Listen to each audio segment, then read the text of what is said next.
CCN news एक पाऊल महाराष्ट्रासाठी। बुलढाणा तालुक्याच्या श्री क्षेत्र मर्दडी देवी मंदिरात अज्ञात चोरट्यांनी धाडसी चोरी केली। मंदिरासह मुख्य गाभाऱ्याचे कुलूप तोडून देवीला अर्पण केलेले सोने चांदीचे दागिने आणि साहित्य असा सुमारे 9 लाख रुपयांचा ऐवज लंपास करण्यात आला आहे। संशयास्पद हालचाल सीसीटीव्हीमध्ये कैद झाली असून चोरट्यांच्या शोधासाठी पोलिसांची 4 पथके नियुक्त करण्यात आली आहेत।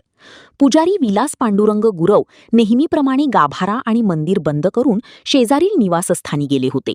रात्री चोरट्यांनी दरवाजांची कुलपे तोडून गाभाऱ्यात प्रवेश केला। गेल्या 30 वर्षात भाविकांनी देवीला अर्पण केलेले 2.5 तोळे सोन्याचे आणि जवळपास 2.25 किलो चांदीचे दागिने व अन्य साहित्य चोरीला गेले आहे। पोलीस सीसीटीव्हीच्या आधारे चोरट्यांचा शोध घेत आहेत।